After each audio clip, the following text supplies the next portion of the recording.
As rainhas mais malvadas da Bíblia. Alguns dos reis perversos que conhecemos na Bíblia também eram casados com rainhas perversas que encorajavam seus maridos a fazer o mal, ou elas próprias faziam o mal em nome de seus maridos. Exemplos dessas rainhas perversas mencionadas na Bíblia são Jezabel, rainha de Israel. Um israelita não deveria se casar com um pagão, como o Senhor lhes ordenou. Acabe abandonou a palavra de Deus e foi se casar com Jezabel, princesa de Sidom, filha de Itobaal, rei dos Sidônios.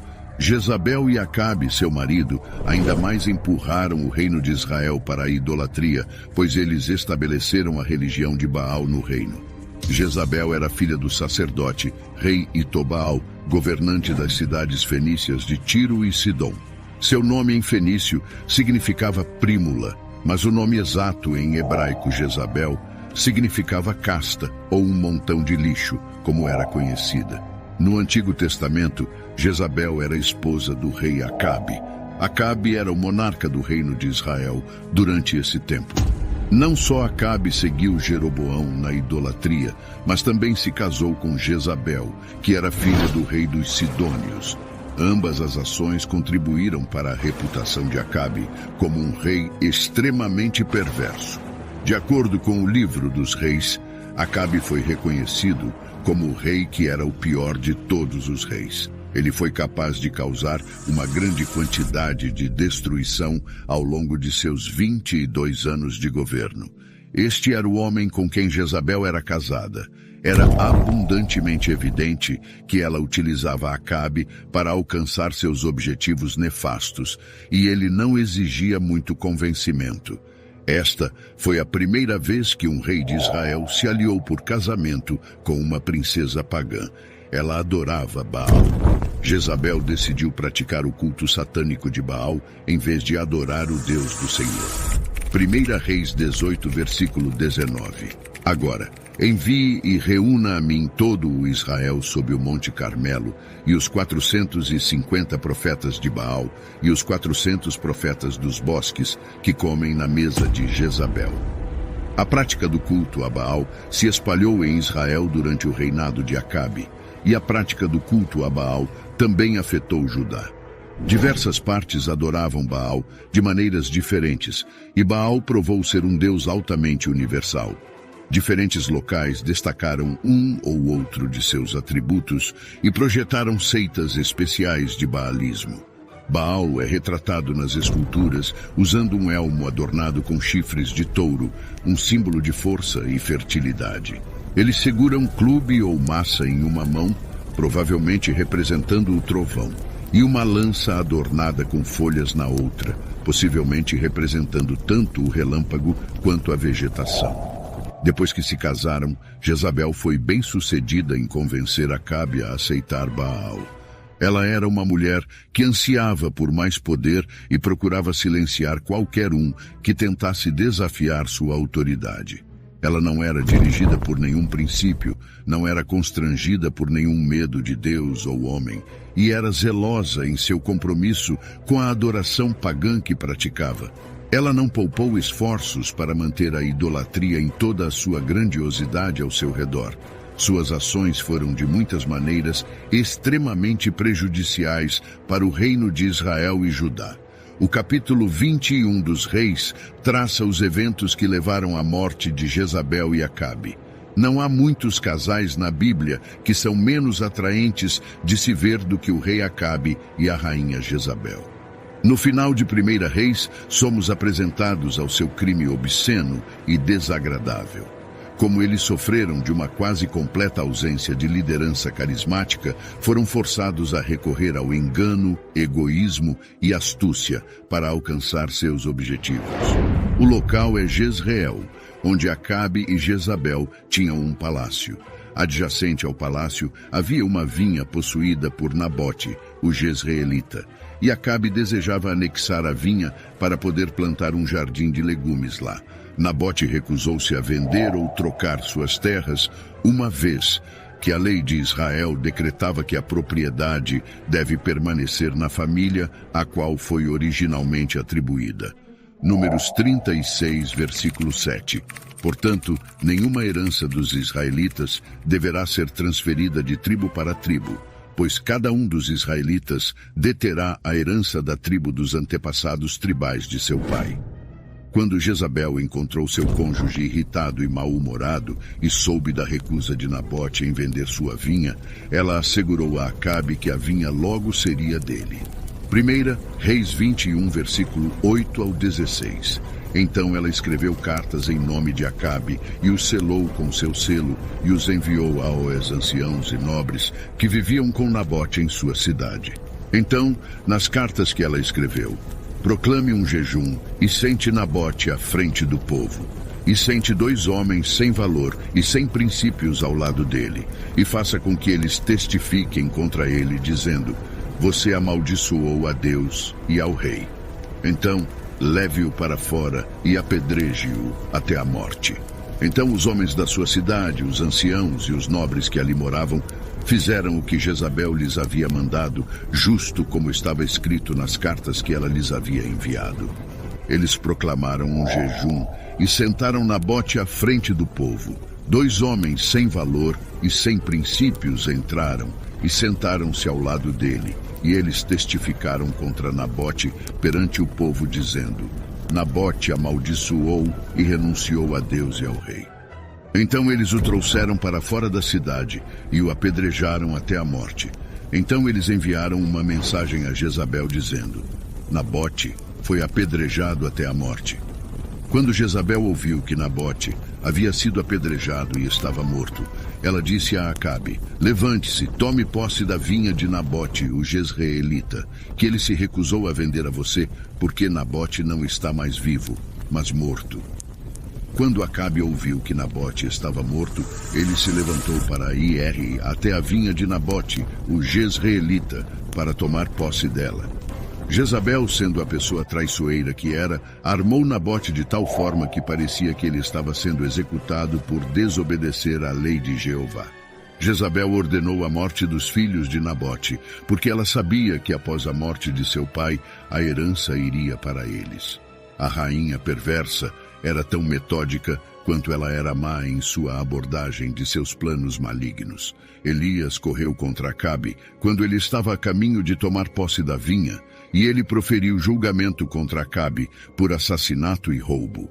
Elias disse que Acabe seria morto, que o corpo de Jezabel seria devorado por cães em Jezreel, e que os descendentes de Acabe não receberiam um enterro decente.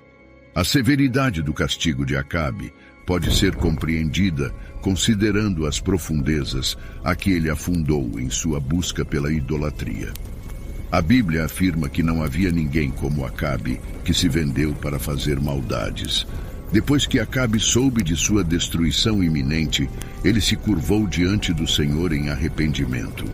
Em resposta a isso, o Senhor emitiu um decreto que os julgamentos que deveriam ser passados sobre a esposa e os filhos de Acabe não ocorreriam até depois de Acabe ter morrido. Ela matou os profetas de Deus. 1 Reis 18, versículo 4. Pois quando Jezabel destruiu os profetas do Senhor, Obadias pegou 100 profetas e os escondeu em cavernas e lhes deu pão e água. 1 Reis 18, versículo 13.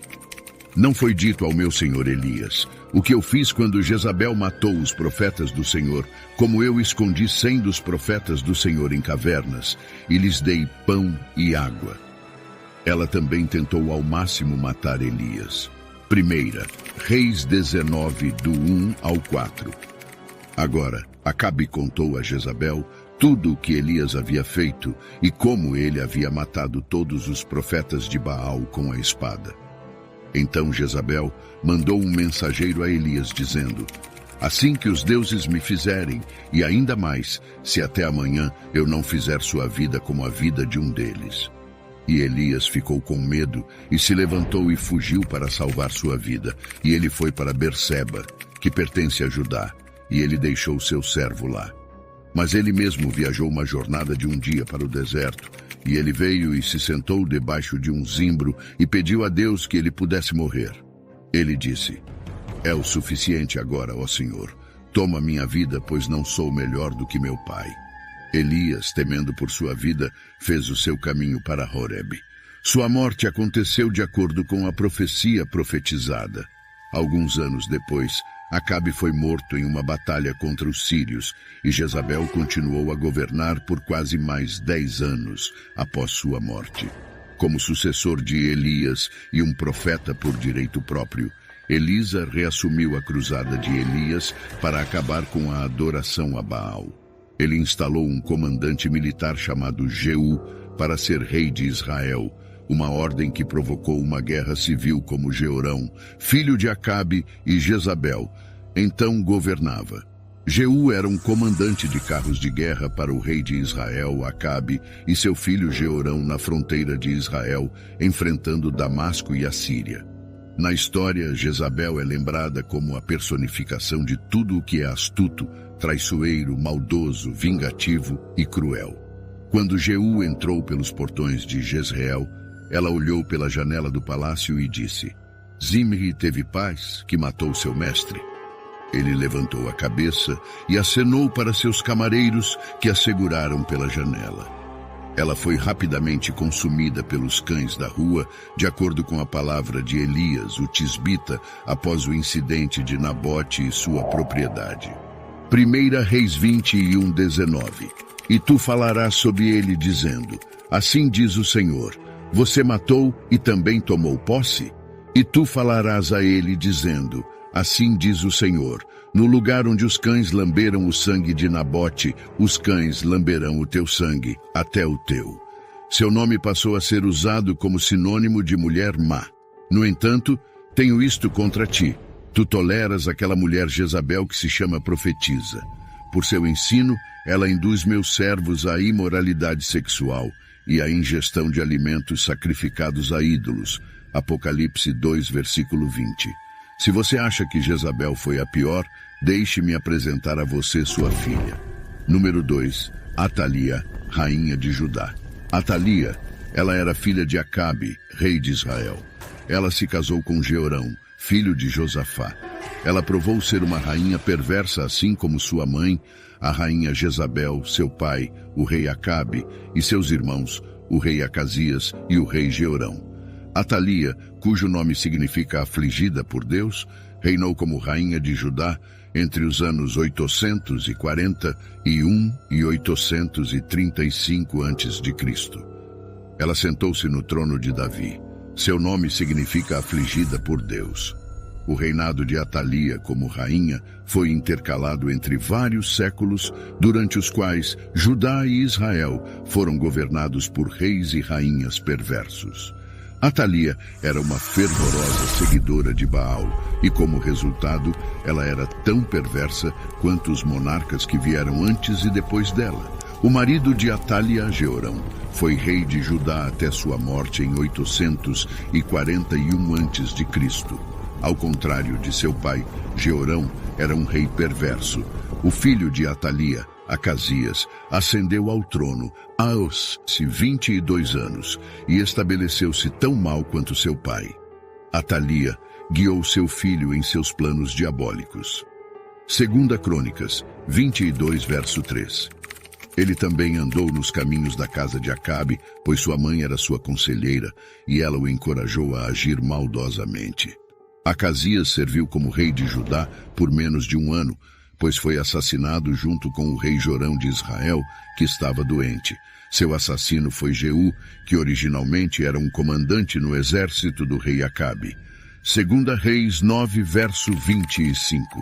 Então Jeú disse a Bidkar, seu oficial: Levante-o e jogue-o na propriedade do campo de Nabote, o Jezreelita, pois eu me lembro quando você e eu estávamos cavalgando juntos depois de seu pai Acabe, que o Senhor proferiu esta profecia contra ele. Jeú foi ungido como o novo rei de Israel pelo profeta Eliseu, que também o comissionou como instrumento do Senhor para executar o castigo que Deus havia pronunciado contra o rei Acabe e toda a sua família por causa de sua idolatria. Como parte do objetivo de Jeú de pôr fim à dinastia estabelecida por Acabe, Jezabel e seus filhos foram mortos. Aconteceu que seu filho, Acasias, estava visitando Jorão quando Jeú chegou para executar o plano de matar Jorão. Como resultado, Acasias também perdeu a vida. 2 Crônicas 22, verso 10 ao 12. Quando Atalia, a mãe de Acasias, viu que seu filho estava morto, ela começou a destruir toda a família real da casa de Judá. Mas Jeozeba, filha do rei Jeorão, tomou Joás, filho de Acasias, e o roubou dos príncipes reais que estavam prestes a ser assassinados, e o colocou com sua ama em um quarto. Porque Jeozeba, filha do rei Jeorão e esposa do sacerdote Jeoiada, era irmã de Acasias, ela escondeu a criança de Atalia para que ela não pudesse matá-lo. Ele ficou escondido com eles no templo de Deus por 6 anos, enquanto Atalia governava a terra. Atalia, que já havia perdido o marido e depois seu filho, tomou o reino para si, executando seus próprios netos, depois de já ter perdido o marido e o filho. Satanás era a força oculta por trás desse massacre selvagem da família real, e ele estava procurando cortar a linha messiânica como ele havia tentado fazer no passado, e se esforçaria para fazer no futuro. Jeová moveu Jeozeba a esconder seu sobrinho Joás, porque a promessa em Gênesis 3, verso 15, garantia que o Senhor preservaria a linha através da qual o Senhor Jesus viria eventualmente. O marido de Jeozeba, Jeoiada, que era um sacerdote, cuidou dele pelos próximos 6 anos, enquanto ele estava escondido no templo. 2 Reis 11, verso 2.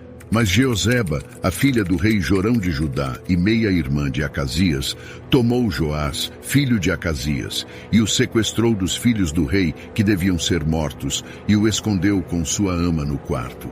Assim, eles se esconderam de Atalia, e ele não foi morto. 2 Crônicas 24, verso 7.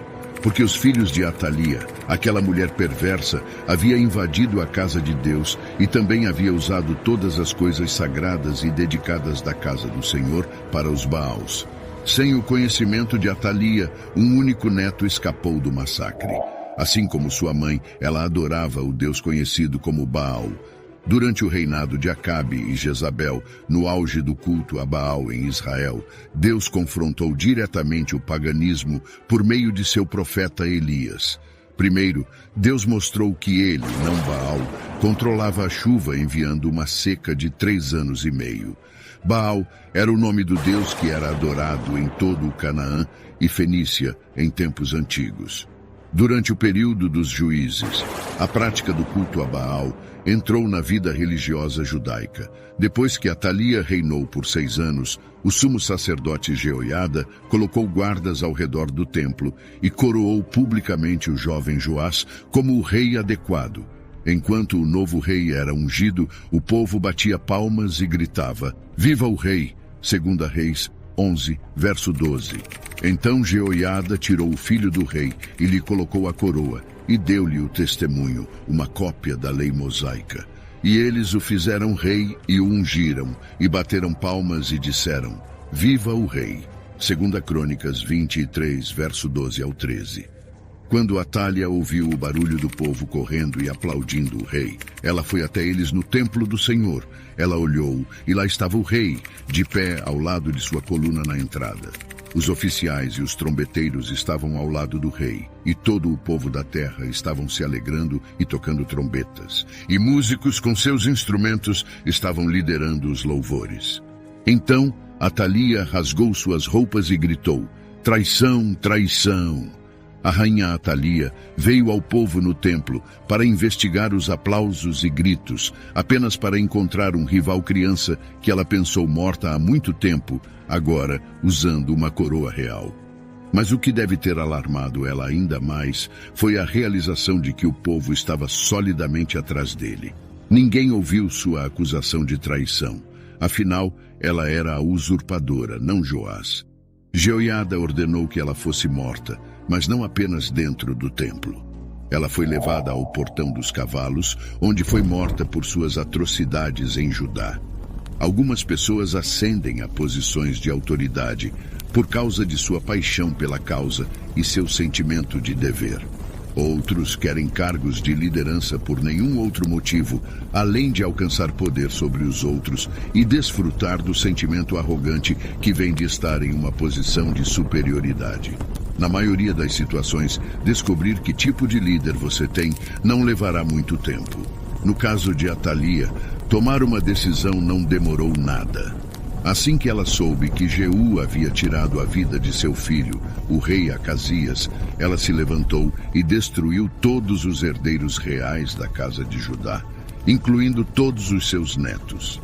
Ela não conseguiu matar Joás, o único filho que restou vivo, porque uma jovem devota chamada Jeoseba o escondeu no templo de Deus por um período de 6 anos, permitindo-lhe escapar de sua onda de assassinatos.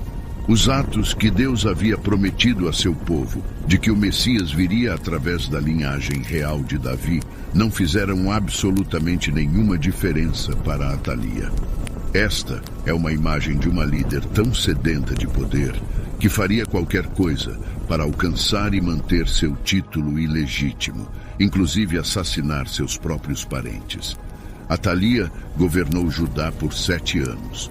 No final, o povo a removeu violentamente do poder. A rainha Atalia é um exemplo extremo de um líder motivado não pelo amor, mas pelo poder, prestígio e posição. Não demora muito para perceber a diferença. Terceiro, Herodias, rainha da Galileia. Herodias é conhecida como uma rainha má, e o fato de ela ser responsável pela execução de João Batista garantirá que ela nunca seja esquecida. Na Bíblia, ela é referida como a esposa de Filipe, que também é irmão do tetrarca Herodes. Apesar disso, o tetrarca Herodes, também conhecido como Herodes Antipas, casou-se com ela em violação da lei, enquanto seu irmão Filipe ainda estava vivo. João Batista teve a audácia de pregar contra esse adultério. E Herodias ficou tão enfurecida com João Batista que até mesmo o queria morto. Ela persuadiu Herodes Antipas a prender João e jogá-lo na prisão, o que Herodes fez como resultado de seus esforços. Na verdade, ela desejava que João fosse morto. No entanto, Herodes Antipas hesitou em realizar tal plano porque temia a reação do povo, e também porque ele acreditava que João era um homem virtuoso. Em um ponto, Herodes comemorou seu aniversário hospedando uma festa, e durante a celebração, a filha de Herodias entrou, dançou e encantou tanto Herodes quanto os convidados que estavam com ele. Herodes fez uma promessa precipitada na forma de um juramento que lhe concederia qualquer pedido que ela fizesse. Marcos 6, verso 17 ao 28. Pois Herodes mesmo havia enviado guardas e prendido João e acorrentado na prisão por causa de Herodias, a esposa de seu meio-irmão Filipe, porque ele, Herodes, havia se casado com ela. Pois João vinha dizendo a Herodes: não é lícito, segundo a lei mosaica, que você tenha a esposa de seu irmão. Herodias nutria um rancor contra João e queria matá-lo, mas não podia porque Herodes temia a João, sabendo que ele era um homem justo e santo, e ele continuamente o mantinha seguro. Quando ele ouvia João falar, ficava muito perplexo, mas gostava de ouvi-lo. Mas uma oportunidade finalmente chegou para Herodias. Herodes, em seu aniversário, deu um banquete para seus oficiais, nobres, cortesãos e comandantes militares e os principais homens da Galileia. Agora Salomé, a filha de Herodias, veio e dançou para os homens. Ela agradou e seduziu Herodes e seus convidados para jantar. E o rei disse à moça: peça-me o que quiser e eu te darei. E jurou-lhe: o que você me pedir, eu te darei, até metade do meu reino. Ela saiu e disse à sua mãe: o que devo pedir? E Herodias respondeu: a cabeça de João Batista. E ela correu de volta para o rei e perguntou, dizendo: quero que você me dê agora a cabeça de João Batista num prato. O rei ficou profundamente entristecido, mas por causa de seus juramentos e seus convidados para jantar, que o considerariam fraco, ele não estava disposto a quebrar sua palavra e recusá-la. Então o rei imediatamente mandou chamar um executor e ordenou que trouxesse a cabeça de João. E ele foi e mandou decapitar João na prisão e trouxe de volta a cabeça num prato e deu à moça, e a moça deu à sua mãe. As histórias de Jezabel, Atalia e Herodias nos ensinam uma importante lição moral. O poder pode ser uma força poderosa para o mal, se não for usado com responsabilidade. 3 mulheres poderosas que usaram seu poder para promover seus próprios interesses egoístas, sem consideração pelas consequências. Essas histórias nos mostram que o poder pode ser uma força muito perigosa se não for usado com responsabilidade. Quando o poder é usado para o mal, ele pode levar à destruição e sofrimento.